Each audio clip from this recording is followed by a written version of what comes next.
Untuk mengetahui bagaimana situasi terkini, hambatan perjalanan kereta api di Semarang, serta kendala cuaca ekstrim yang terjadi belakangan ini, kami akan berbincang dengan Humas PT KAI Daob 4, Franoto Wibowo. Selamat malam, Pak Franoto.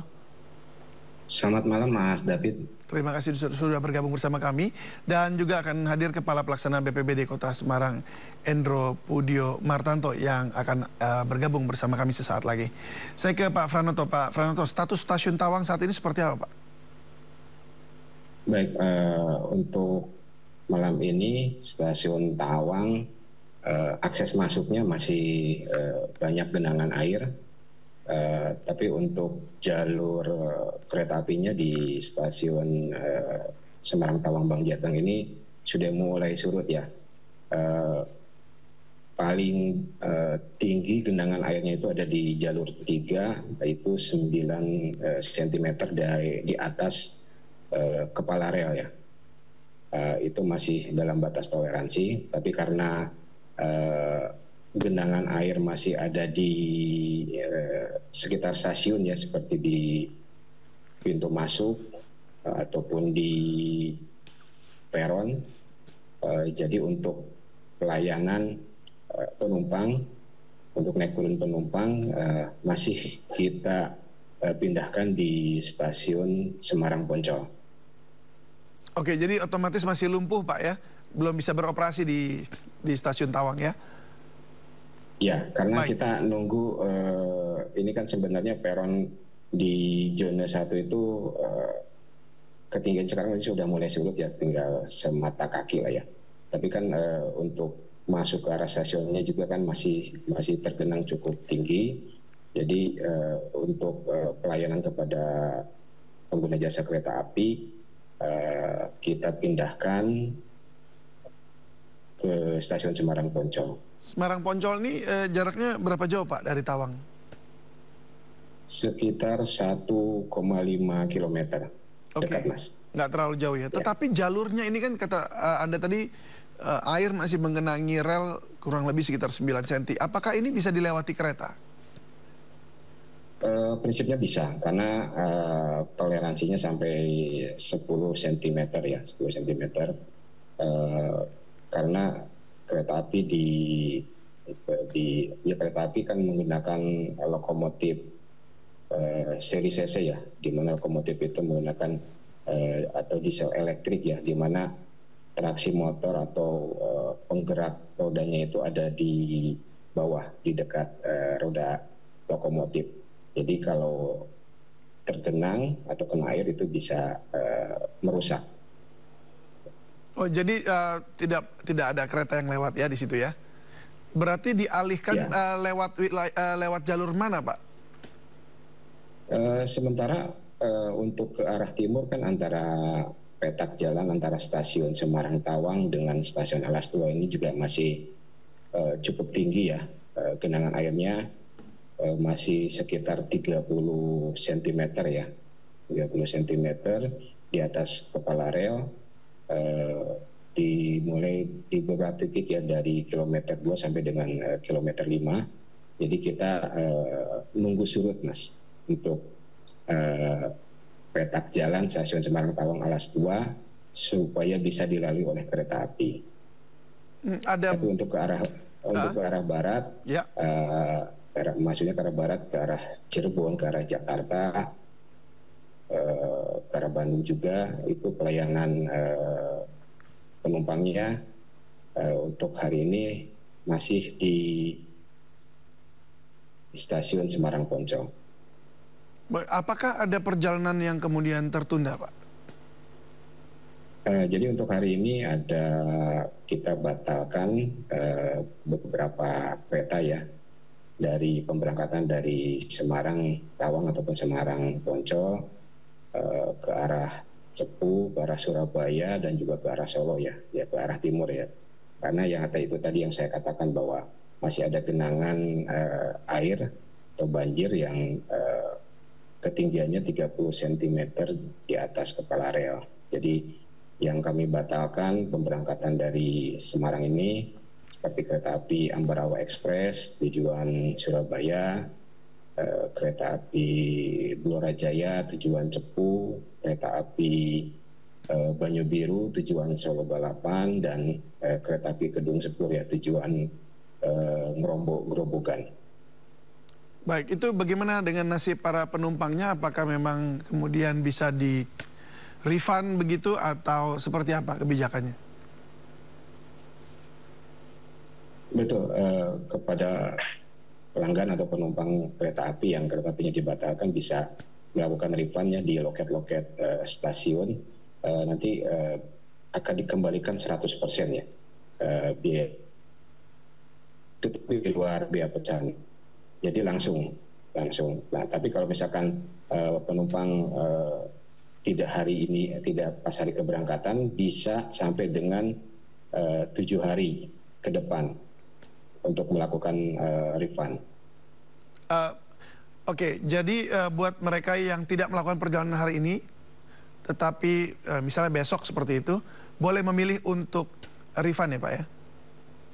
Ya, di refund dulu di loket-loket di stasiun Semarang Tawang ataupun di Semarang Poncol.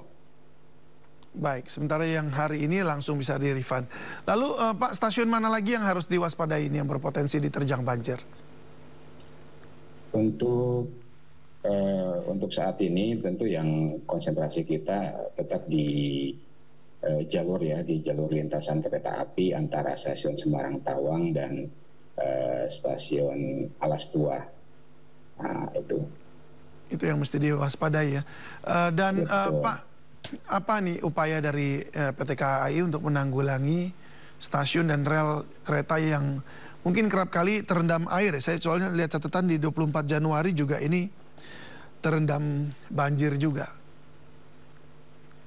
Betul Mas, jadi emang saat ini bahwa curah hujannya cukup tinggi, cukup ekstrim dengan durasi yang cukup lama ya, sehingga terjadi banjir tidak hanya di stasiun, mungkin di kota-kota di Semarang ya.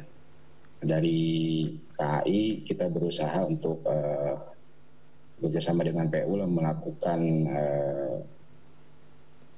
penyedotan dengan pompa air ya, supaya nanti si air-air yang mengundang di sekitar stasiun Semarang Tawang itu dialirkan ke polder, terus nanti di polder dialirkan ke laut melalui sungai atau kali Semarang.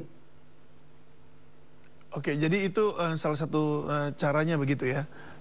Betul, dan di titik-titik yang tadi saya sebutkan antara Semarang, Tawang, Alas Tua juga kita tempatkan petugas-petugas kami ya, petugas dari prasarana KAI Daerah Operasi 4 Semarang untuk memantau juga mengevaluasi genangan-genangan air akibat banjir tersebut.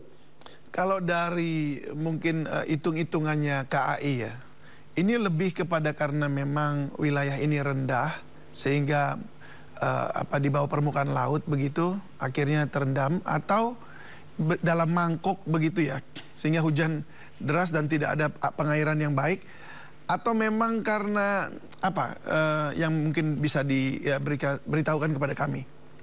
Kalau indikasinya ya emang karena curah hujan yang tinggi Mas ya, curah hujan yang tinggi dengan durasi yang cukup lama ya, sehingga banyak ya terjadi banjir ya di mana-mana sih, tidak hanya di sekitar stasiun juga, termasuk tadi juga di daerah Kota Lama ataupun di wilayah Kota Semarang lain. Ya, memang kita lihat memang cukup merata gitu Pak ya. Cuma maksudnya idealnya paling tidak ada alat transportasi yang bisa menjadi salah satu solusi jika masyarakat terkepung banjir. Jadi kalau transportasi publiknya juga terkepung banjir begitu, bagaimana mau keluar dari wilayah ini gitu. Apakah memang ada rencana mungkin ditinggikan relnya atau seperti apa grand design ke depannya? Tentu untuk prasarana ya, untuk prasarana kita selalu berkoordinasi ya dengan Kementerian Perhubungan ya, dalam hal ini Direktorat Jenderal Kereta-Apian ya, untuk mengatasi rutinitas dari genangan-genangan air ya setiap tahunnya ya.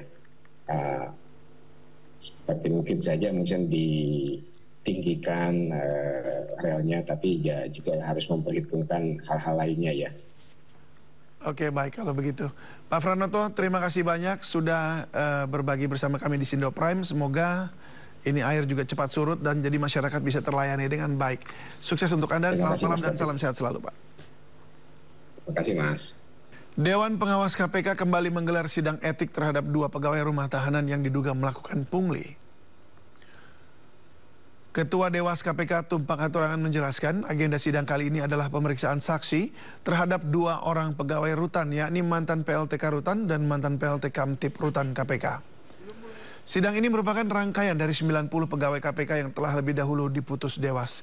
Tumpak menyebutkan dari 90 pegawai, terdapat 78 yang dijatuhi sanksi etik berat.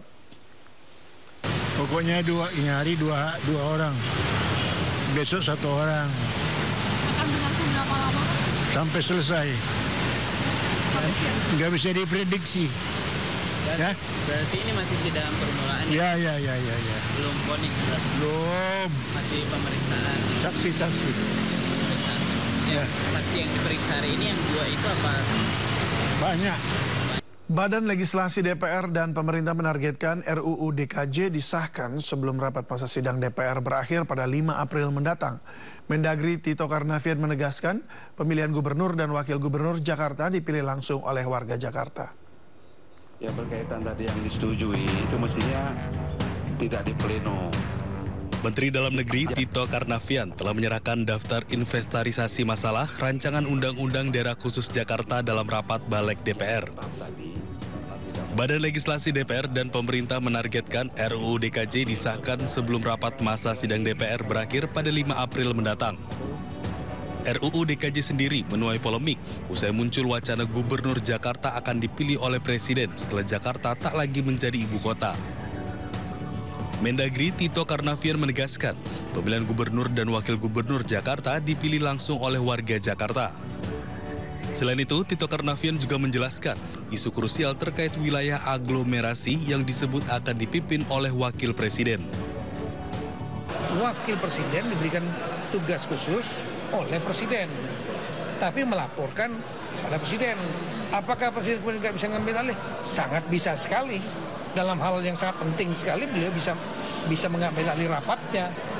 Dan kemudian saya sampaikan tadi, jangan nanti kita berpikir seolah-olah wakil presiden mengambil alih kewenangan semua pemerintah daerah. Nggak punya tidak bisa mengambil alih kewenangan. Status IKN Nusantara sebagai ibu kota negara menggantikan Jakarta ditetapkan berdasarkan UU Nomor 3 Tahun 2022 tentang IKN disahkan. Pada Oktober 2023 lalu, Balik DPR memasukkan RUU DKJ sebagai salah satu program legislasi nasional. Dari Jakarta, Tim Liputan iNews melaporkan. Komisi Pemilihan Umum masih melangsungkan rekapitulasi hasil penghitungan perolehan suara pemilu 2024 tingkat nasional. Per Kamis 14 Maret 2024 ditargetkan sebanyak 24 provinsi selesai menjalani proses rekapitulasi.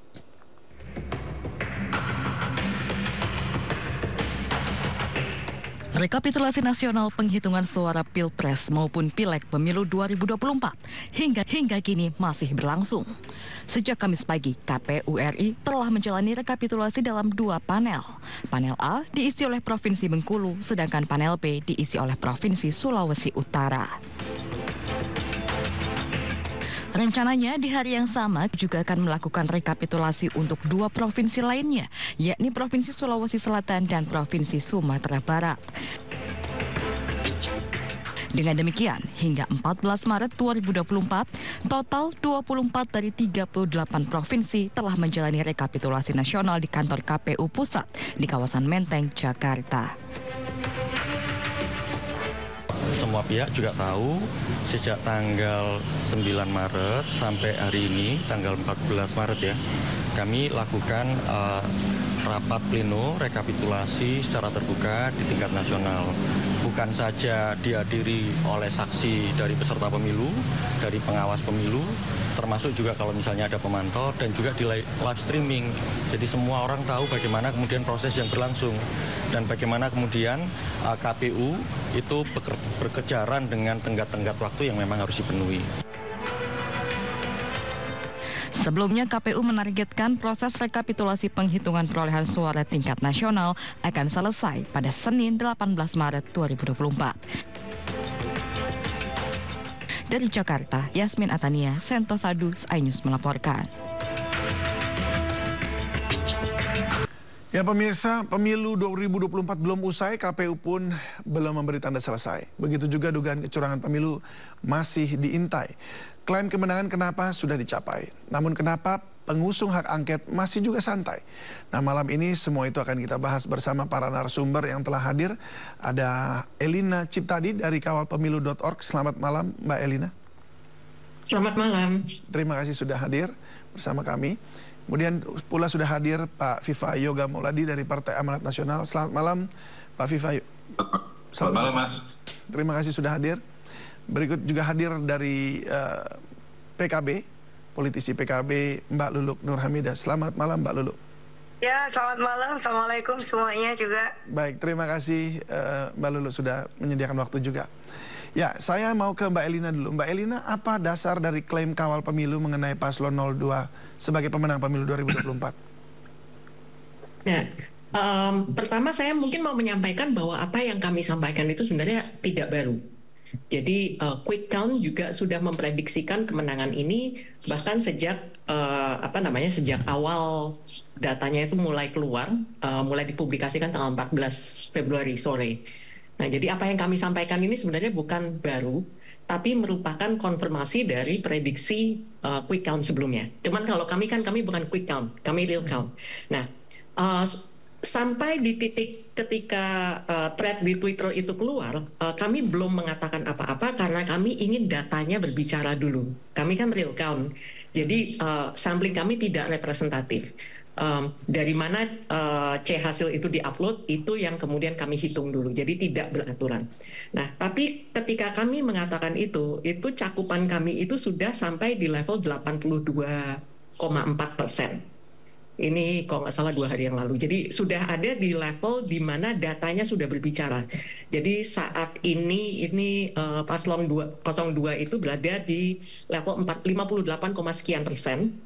Yang kalau kita proyeksikan ini terhitung sampai 100% pun suaranya itu hitung-hitungnya itu dengan jumlah TPS yang masih tersisa, kemudian ada yang golput, ada yang surat suaranya tidak sah, ada yang tidak muncul gitu.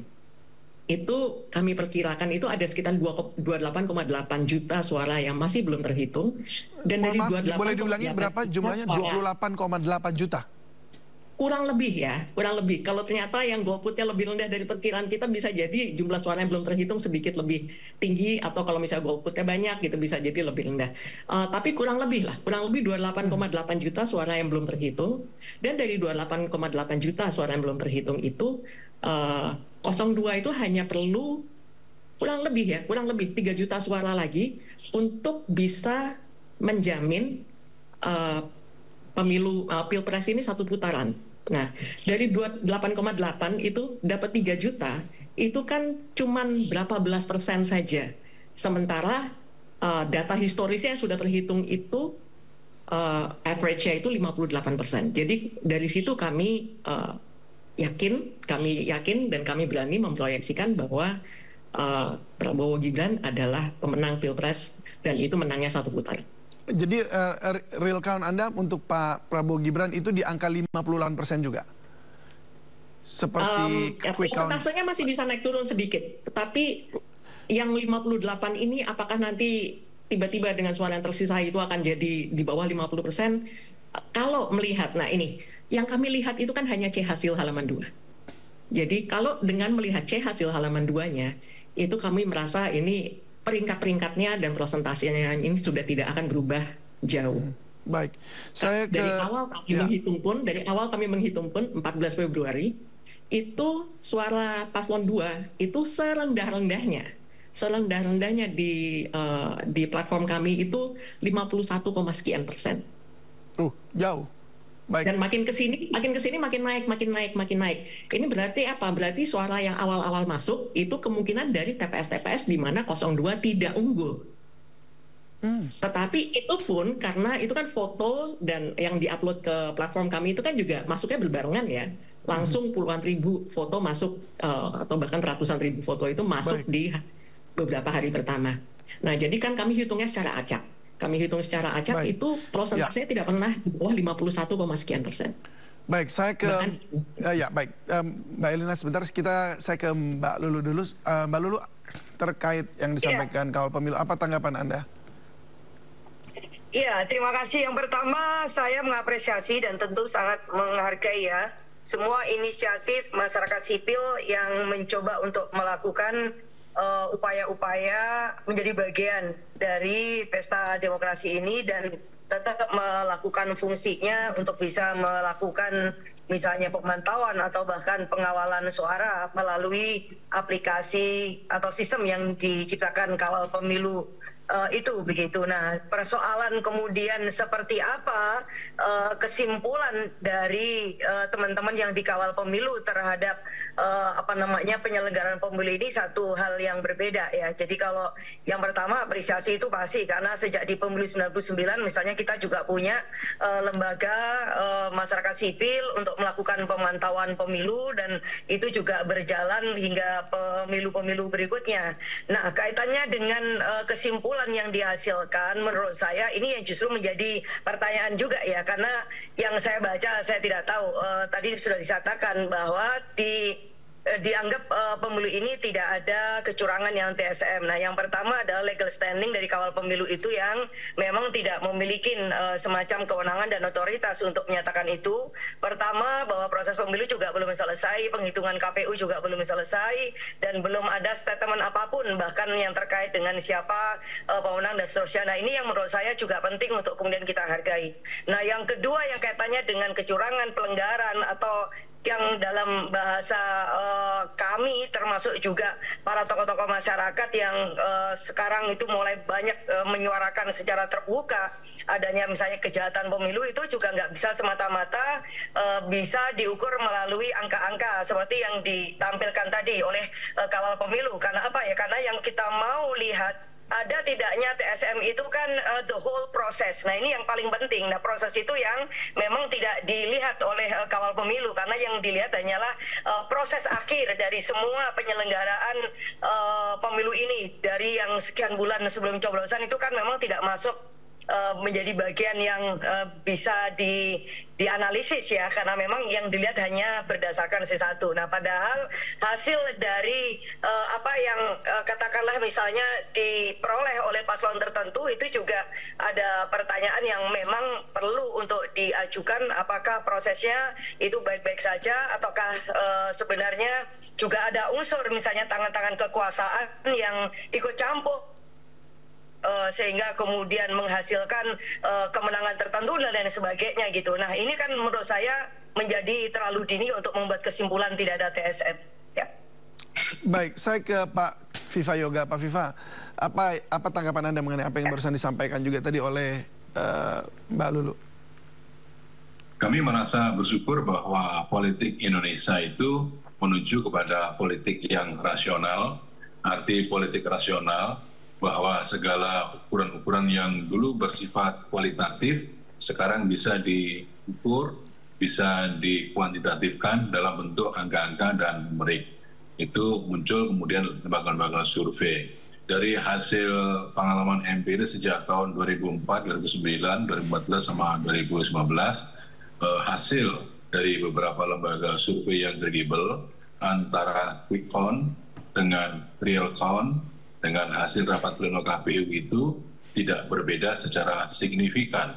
Hal itu menunjukkan bahwa penerapan terhadap ilmu pengetahuan dalam memantau, memonitor, membaca tentang pemilu itu sudah mengarah pada hal-hal yang bersifat rasionalitas.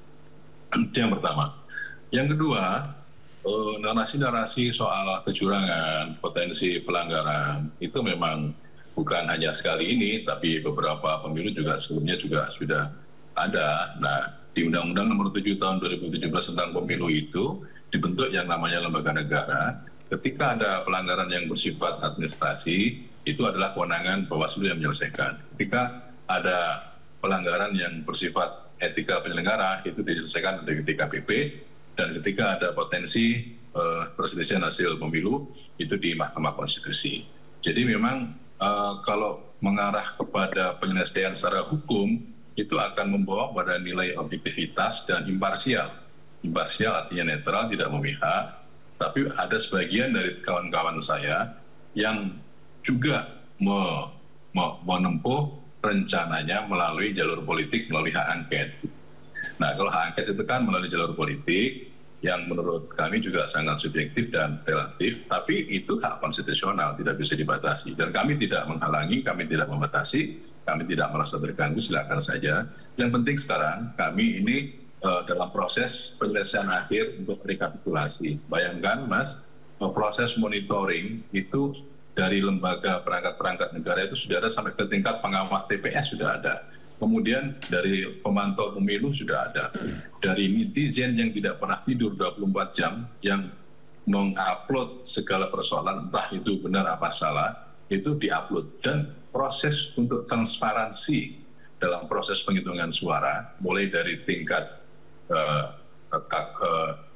kecamatan, kabupaten kota, provinsi, dan sekarang ini di tingkat KPU RI, itu transparan, live streaming gitu. Jadi kalau kemudian ada potensi pelanggaran, silakan dicatat, nanti diajukan ke Mahkamah Konstitusi, dan ini menunjukkan bahwa KPU sudah berjuang keras, meskipun juga tidak sempurna, masih ada perbaikan, terutama soal Sirekap yang sekarang sudah nggak ada lagi, dan beberapa hal yang menyangkut soal teknis penyelenggara. Artinya kita berupaya agar apapun proses penyelenggaraan itu harus terus-menerus ditingkatkan, masih banyak kekurangan, perlu disempurnakan. Intinya bahwa apa yang dikemukakan oleh kawal pemilu itu adalah bersifat subjektif sesuai dengan apa yang telah ditemukan di dalam proses mereka sendiri, dan kami mengapresiasi. Tapi untuk penentuan penghitungan suara berdasarkan rapat pleno manual itu KPU RI. Kita tunggu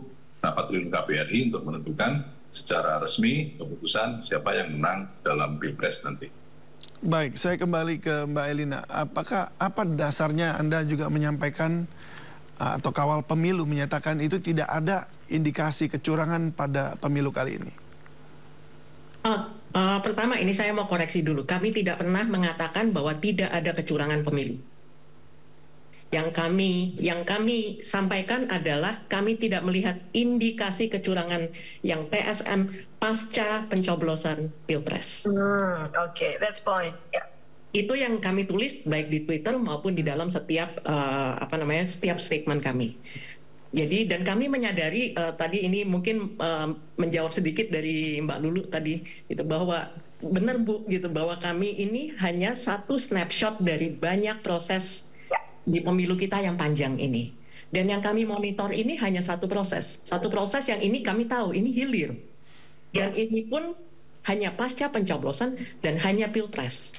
Jadi kami memang tidak punya wewenang untuk mengatakan di pemilu ini tidak ada kecurangan yang TSM. Kami nggak punya wewenang untuk dan kami tidak punya datasetnya, kami tidak punya tenaganya untuk membuat statement yang seperti itu. Jadi yang kami katakan, ini bisa dilihat di Twitter kami juga, di Instagram kami juga, yang kami katakan adalah tidak ada indikasi kecurangan struktur sistematis dan masif di tahap pasca pencoblosan Pilpres. Kami berani mengatakan ini karena apa? Kami lihat sendiri datanya. Sudah lebih dari 600.000 TPS yang fotonya itu satu persatu direview tidak oleh mesin saja, tapi mesin yang kemudian diverifikasi oleh human, oleh relawan kami. Nah, sebelum kemudian data itu dimunculkan ke publik. Nah, jadi karena itu kami pede nih, gitu, bahwa hitungan ini sudah menunjukkan bahwa pemenangnya kalau dilihat dari dari penghitungan suara Pilpresnya ini memang Pak Prabowo. Tetapi untuk proses-proses lainnya tentunya juga kalau misalnya ditemukan sesuatu, ada buktinya, itu bukan ranahnya kawal pemilu. Silahkan prosesnya berlanjut sebagaimana ketentuan yang berlaku. Demikian, Mas. Baik, apa tanggapan Anda, Mbak Lulu? Ya, saya kira lebih clear ya. Jadi ini juga menjawab kesimpang siuran karena memang terus terang saya agak terkejut semula ketika mendengar dan tadi dipertanyakan bahwa kalau pemilu itu sudah lebih dahulu melaunching sebuah kesimpulan, padahal proses pemilu ini aja itu belum selesai. Belum lagi kalau misalnya para paslon nanti itu akan membawa sengketa pemilu itu misalnya ke Mahkamah Konstitusi. Itu memang prosedur juga yang bisa ditempuh berdasarkan Undang-Undang Pemilu. Nah, tadi karena Mas Viva juga bicara misalnya soal hak angket, itu juga soal yang lain ya. Jadi yang terkait dengan hukum pidana pemilu itu jalan terus. Saya kira saya bukan bagian di sebelah sana yang akan membawa misalnya kecurangan ke Mahkamah Konstitusi atau kemudian ke Bawaslu, karena saya juga bukan menjadi tim yang di situ. Tetapi hal yang lain yang tadi disampaikan secara subjektif, menurut saya bukan subjektif ya, objektif, karena memang ada aspirasi yang begitu banyak dan juga ada dugaan-dugaan yang memang itu perlu untuk diverifikasi dan kemudian dibuktikan. Sementara saya senang karena tadi juga diakuin ini adalah hak konstitusional anggota DPR yang memang bisa dilakukan, maka di situ ada momen dan ada kesempatan di mana dugaan-dugaan yang mana ini terjadinya justru jauh sebelum pencoblosan gitu. Jadi ini yang kita bilang tahapan dan rangkaian-rangkaian peristiwa pra pemilunya, coblosannya, sampai kemudian yang bisa punya dampak secara elektoral dan tentu membawa keuntungan atau ya membawa keuntungan lah ya kepada paslon tertentu atau pihak tertentu, yang tentu ini kemudian menjadi salah satu concern bagi DPR khususnya, karena disitulah ruang di mana kita bisa melakukan pengawasan. Jadi bukan hanya pada soal hilir, tetapi justru yang jauh lebih penting lagi yang memang tidak terungkap, yang tidak banyak bisa dibicarakan atau yang bahkan takut untuk kemudian diungkapkan secara terbuka oleh para pihak, maka kita memiliki kesempatan secara konstitusional itu untuk kemudian membukanya. Nah, saya kira terima kasih ya Mbak Elin ya, karena sudah mengklarifikasi bahwa apa yang dikerjakan oleh kawal pemilu itu adalah satu lapis, yaitu pasal pencoblosan, walaupun itu nanti juga bisa diverifikasi kembali ya melalui beberapa mekanisme dan metode yang memang dimiliki kalau misalnya hak angket itu benar-benar ini bisa digulirkan. Karena kita ini melihat ada pelanggaran terhadap undang-undang atau tidak, itu kan the whole process. Jadi bukan hanya di hilir atau kemudian hanya sebagiannya atau di tengah-tengah, tetapi justru kemudian juga pada saat penyelenggaraannya dan mungkin juga bahkan setelah pencoblosan dan lain sebagainya. Baik. Karena apa? Karena yang kita lihat bukan hanya sekedar angka itu satu hal ya, dan sementara yang menjadi concern kita kalau melakukan penyelidikan itu kan bahkan yang bukan hanya angka, karena tadi soal pengaruh kekuasaan, soal kemudian kemungkinan ada penyalahgunaan kekuasaan atau kemudian instrumen negara yang digunakan yang bisa dimobilisasi atau bahkan penggunaan sumber daya negara, baik itu anggaran, APBD, APBN ya, kemudian ASN, birokrasi, atau bahkan kemudian pork barrel, macam-macam yang itu memang instrumen yang bisa digunakan, sehingga ini yang kemudian punya dampak elektoral gitu. Jadi tidak ujuk-ujuk di hilirnya. Jadi saya kira biarkan masyarakat sipil seperti kawal pemilu kemudian bekerja dengan caranya, sementara ada juga komponen-komponen dari masyarakat sipil yang juga sudah menyatakan dengan sangat-sangat terbuka dan benar-benar itu menurut saya cukup menyentuh nurani saya, karena udah melibatkan para profesor, para guru besar, para budayawan, juga para agamawan yang mendesak DPR untuk do something, melakukan sesuatu, menggunakan hak konstitusionalnya sebaik mungkin untuk melakukan penyelidikan ini, sehingga siapapun pada saatnya nanti misalkan pemerintahan baru itu akan terbentuk, dia nggak akan punya beban apa-apa gitu, tidak akan lagi dipertanyakan legitimasinya dan juga keabsahannya, ini curang apa tidak curangnya, itu bisa diselesaikan selain kemudian kita akan memperbaiki sistem politik demokrasi pemilu kita yang memang harus kita katakan, saya malah mau mengkuat Pak Prabowo, sangat capek, sangat jorok, dan juga sangat mahal itu. Dan justru itu yang mungkin kita akan harus selidiki lebih dalam, apa yang membuat capek, kenapa bikin capek, apa yang kemudian dimaksudkan dengan kejorokan itu, tetapi dari situasi yang tiga ini malah menguntungkan paslon tertentu kan gitu. Baik. Saya kembali ke Pak Viva Yoga. Gimana Pak Viva Yoga tanggapan Anda? Ini kelihatannya angket akan terus digulirkan dan masih terlihat ada indikasi kecurangan kalau dari sisi sebelum pemilu dan kemudian pada saat pencoblosan.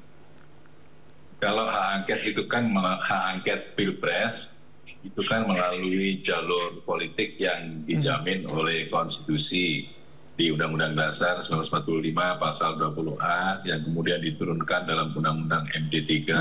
Itu juga ada hak angket, hak interpelasi, dan hak menyatakan pendapat. Satu hal prinsip bahwa hak angket itu tidak bisa memakzulkan presiden. Yang pertama ya. Yang kedua, ini inisiasi untuk hak angket kan dari PDI Perjuangan. Pak Lulu ini sepertinya menunggu dari PDI Perjuangan, sepertinya tidak ada inisiatif untuk dahulu. Meskipun kemarin di rapat paripurna DPR, Mbak Lulu sangat luar biasa untuk memberikan statement politiknya yang sangat bagus, tapi sampai hari ini belum ada satupun partai politik yang mengusulkan secara resmi angket. Buaya PKB, buaya PKB mendahului PDI Perjuangan gitu loh. Kan gimana kan tuh Mbak Lulu ditanyain? Iya, bisa Mas. Ini jangan saling menunggu. Ini jangan-jangan seperti ini Mbak Lulu. Mbak Lulu ini dan kawan-kawan dari Nasdem dan PKS sudah masuk di mobil angkot menunggu sopirnya datang, terus nanti jangan-jangan nanti turun di tengah jalan, kan tidak bagus juga kayak begitu ya kan. Jadi kami sangat menghormati hak angket yang dipergunakan, tapi sampai hari ini juga masih belum ada satu partai politik pun yang secara resmi. Malah ditungguin ya Mas ya, kapan segera disubmit gitu ya. Tapi Pak Viva, emang ada indikasi mau memakzulkan presiden? Waduh, kita kepikir aja enggak ya? Jadi gini, sebentar. Kami tidak tahu, yang pasti kan soal hak angket kan tidak bisa memakzulkan presiden. Iya, tidak secara otomatis, ini juga perlu klarifikasi. Tetapi narasi-narasi di ekstra parlemen kan seperti itu. Kalau saya menyatakan begini, masyarakat sipil itu sangat bagus sekali menyuarakan pendapatnya. Hal itu membuktikan bahwa kebebasan berekspresi, berpendapat, menyatakan lisan, itu dijamin oleh undang-undang dan pemerintah itu memberikan penegasan untuk melindungi mereka. Pertama ya. Yang kedua, mereka menjadi salah satu dari kekuatan civil society. Kekuatan civil society itu adalah kekuatan asosiasi atau kelompok yang bersifat independen, mampu membatasi intervensi negara, dan punya pikiran-pikiran kritis yang berbeda dengan negara. Kalau para akademisi, dia kekuatan moral pos, tapi ya harus diteliti dulu apakah mereka itu betul-betul independen atau bisa. Jadi memang harus sabar untuk meneliti itu. Tetapi kekuatan civil society ini penting untuk checks and balances dalam berdemokrasi. Oleh karena itu, proses untuk pengembangan pelembagaan demokrasi ini harus melibatkan seluruh kekuatan civil society, partai politik, netizen. Agar apa? Proses pelembagaan demokrasi menjadi lebih berkualitas dan berintegritas. Ya, berarti hak angket sebenarnya bukanlah sebuah ancaman lah ya, bukan sebuah ancaman untuk apa maksudnya? Ya, kami tidak menghambat, kami tidak khawatir, kami tidak menghalangi. Silakan Mbak Lulu dan kawan-kawan mengajukan hak angket. Nanti kita monitor perkembangannya. Baik kalau begitu. Kita lihat bagaimana nanti apakah memang PKB akan mengambil supirnya kursi driver untuk maju ya, Mbak Lulu. Iya. Oke, baik. Tapi saya senang loh dapat. Tapi ini Mas Viva ini kan memang ini ya sejuk ya. Jadi saya kira itu bagus ya. Jadi kita cukup dewasa lah. Yang pertama melihat situasi dan juga khususnya kaitannya dengan angket ya Mas ya. Jadi nggak perlu baper juga, nggak perlu khawatir berlebihan karena Indonesia itu udah pernah punya pengalaman mengajukan hak angket juga hampir sekitar 26 atau 27 kali gitu dengan segala macam situasinya dan juga endingnya. Jadi ada yang berhasil, ada yang tidak. Nah, oleh karena itu, karena belajar dari hak angket yang sebelumnya, maka kita nggak berharap ini nanti patah di tengah jalan. Makanya kenapa kita harapkan DIP tetaplah dia menjadi bagian yang paling terpenting, karena kita memastikan kekuatan mayoritas yang ada di DPR itu tetap berada di dalam satu barisan yang sama, sehingga hak angket ini benar-benar bisa digulirkan dan kemudian mendapatkan persetujuan mayoritas. Karena memang prosedurnya dan mekanisme seperti itu. Kalau hanya soal siapa mengusulkan itu gampang sekali, karena kita aja sudah mulai, Mas, melakukan proses penandatanganan. Jadi beberapa rekan dari Nasdem juga mulai melakukan tanda tangan, dari PKB apalagi juga sudah ada. Nah, saya kira tapi untuk mendapatkan jumlah mayoritas pada saat pengambilan keputusan itu yang paling penting gitu. Ya. Nah, itu yang paling penting. Kalau prosedural 25 orang itu gampang sekali. Besok pagi juga udah ada 25 orang, ya, bahkan rasanya lebih, juga ya sudah kan? memang. Ya, baiklah kalau gitu. Baiklah, semoga ya apa yang kemudian diupayakan boleh dilakukan asalkan memang masih dalam jalurnya. Terima kasih Mbak Luluk, terima kasih Pak Viva, terima kasih juga Mbak Elina sudah berbagi bersama kami. Sukses selalu. Dan happy weekend. Ya. Pemirsa, anak dan menantu Presiden Joko Widodo, Kaisang Pangarep dan Erina Gudono digadang-gadang masuk bursa calon kepala daerah.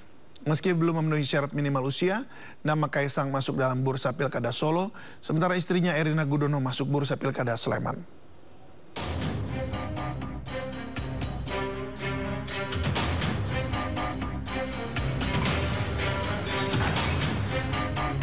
Nama Ketua Umum PSI Kaisang Pangarep masuk dalam bursa Pilkada Kota Solo, Jawa Tengah yang dirilis lembaga survei Solo Raya Populi. Tim survei mewawancarai sejumlah warga Solo dari berbagai kalangan dan memunculkan 12 nama potensial termasuk Kaisang. Dari stakeholder itu ada 12 nama, tadi yang sudah saya sebutkan, itu posisinya masih belum bisa di-ranking. Dan nanti rankingnya tentu saja tidak berdasarkan pendapat para tokoh itu. Rankingnya ada berdasarkan survei jajak pendapat. Respondennya adalah masyarakat Kota Solo yang namanya tertera dalam DPT. Kenapa itu penting? Karena survei yang baik itu harus memiliki kerangka sampling yang jelas. Menanggapi hal ini, Ketua DPW PSI Jawa Tengah, Antonius Yogo Prabowo, bahkan mengklaim Partai Gerindra dan Golkar sudah siap memberi dukungan untuk Kaisang. Namun ternyata usia putra bungsu Presiden Joko Widodo ini masih belum cukup untuk mengikuti Pilkada serentak tahun ini. Berdasarkan peraturan perundang-undangan, usia minimal untuk ikut Pilkada adalah 30 tahun. Sementara pria kelahiran 25 Desember 1994 ini baru genap berusia 30 tahun setelah gelaran Pilkada selesai digelar, di mana Pilkada serentak akan dilaksanakan pada November 2024. Sementara itu istri Kaisang, Erina Gudono, masuk dalam bursa bakal calon Bupati Sleman, Yogyakarta. Mantan finalis Putri Indonesia ini dilirik Partai Gerindra berdasarkan masukan dari internal partai. Menurut Ketua DPC Gerindra Sleman, HR Sukaptana, nama Erina dipertimbangkan lantaran muda dan energi. Nama Erina kini masih digodok sebagai salah satu bakal calon kepala daerah potensial. Tim Liputan iNews melaporkan. Mantan Ketua Komisi Pemberantasan Korupsi Agus Raharjo melaporkan dugaan kecurangan pemilu 2024 ke Bawaslu RI. Dugaan kecurangan itu berkaitan dengan perolehan suara DPD RI yang terjadi di Madura.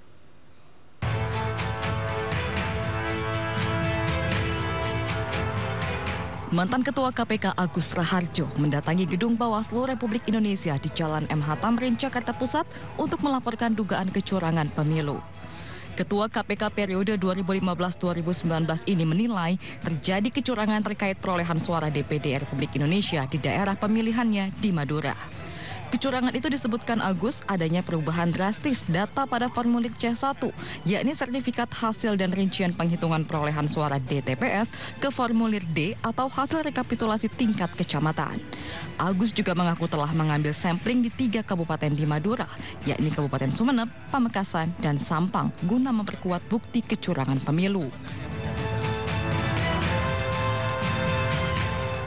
Mudah-mudahan ada langkah-langkah yang lebih baik setelah laporan saya ini dilakukan. Bapak, selain yang tadi kan sudah disebutkan ada sampling, ada bukti lain nggak Pak yang dibawa ke Bawaslu hari ini? Ada bukti yang melebihi bukti yang kami bawa ke Jawa Timur. Boleh disebutkan nggak Pak Ahmad? Ya contoh-contoh C1 menjadi D yang berubah banyak itu tadi. Itu